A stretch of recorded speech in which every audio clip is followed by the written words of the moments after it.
Hi, I'm Chris, and this is Film is Toilet Paper. Today I want to talk about Nocturnal Animals. Nocturnal Animals is written and directed by fashion designer Tom Ford, and it's starring Amy Adams, Jake Gyllenhaal, and featuring the great supporting performances by Michael Shannon, Aaron Taylor Johnson, and Isla Fisher. The basic plot summary of Nocturnal Animals is a mid-40s artist who receives a manuscript of a novel from her estranged ex-husband and her visualization of what it means and the memories it invokes in her.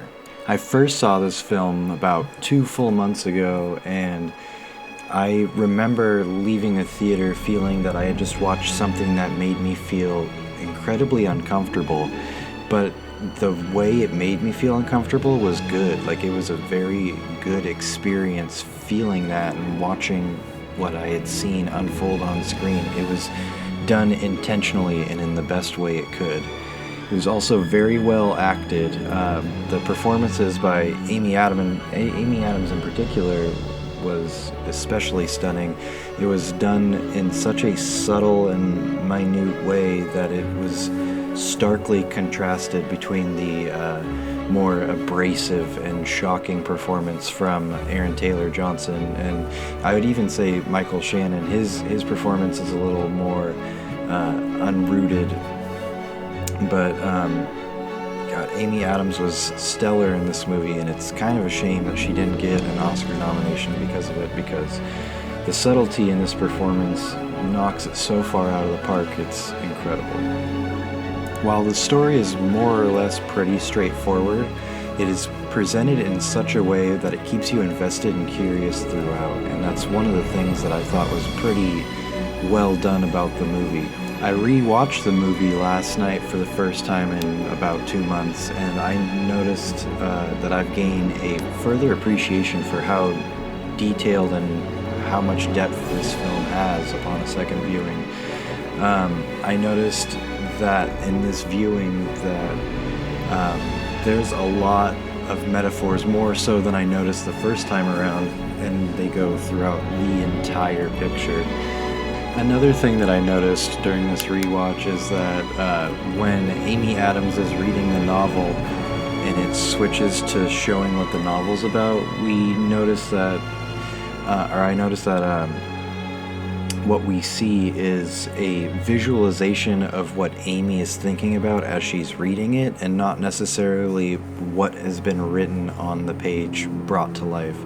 It is a visualization of what she is reading, not to be taken 100% literally. Once you take that in and understand it, then it kind of makes it a little bit easier to interpret some of the metaphors that are hanging around in the picture.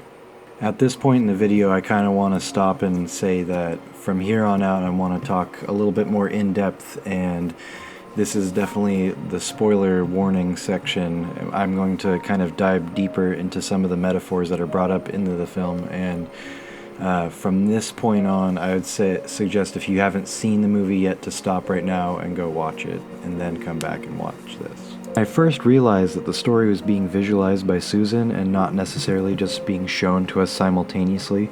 It invoked this feeling of how each and every person who views a form of artistic expression does so having brought their own previous life experiences to the table as well. For me, I appreciate this film on a deeper level because I can easily supplant myself from my own experiences into the character of Edward, which is truly remarkable considering that Edward isn't really seen on screen at all except for a flashback and a sort of metaphorical version in the form of Tony. To elaborate on that, though, I'll give an example of what I'm talking about. When Tony and Bobby end up finding the corpses of Tony's wife and daughter, we see this beautiful shot of them on this couch together. When Susan stops reading, it transitions back into the real world. The thought of the child in the novel brews paranoia in Susan, who ends up calling her own daughter to check up on her.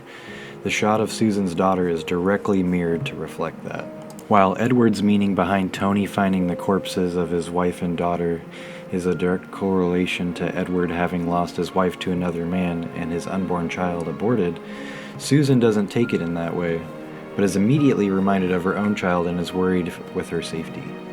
Another thing I noticed during my second going of the film is that every character in the novel is mirrored by a real-life counterpart. Tony is based off of Edward, Laura is based off of Susan, India is the manifestation of the unborn child of Susan and Edward, and Ray and his entire gang is based off the character Hutton.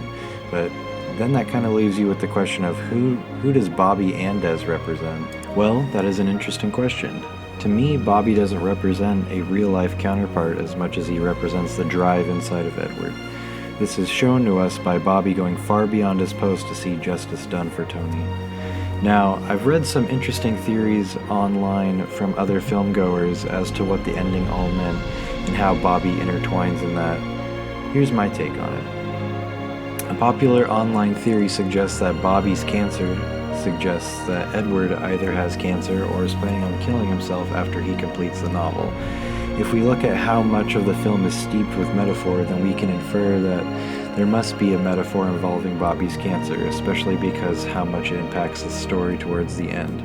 While I don't necessarily agree with that being the outcome, it breathes a lot more life into the ending.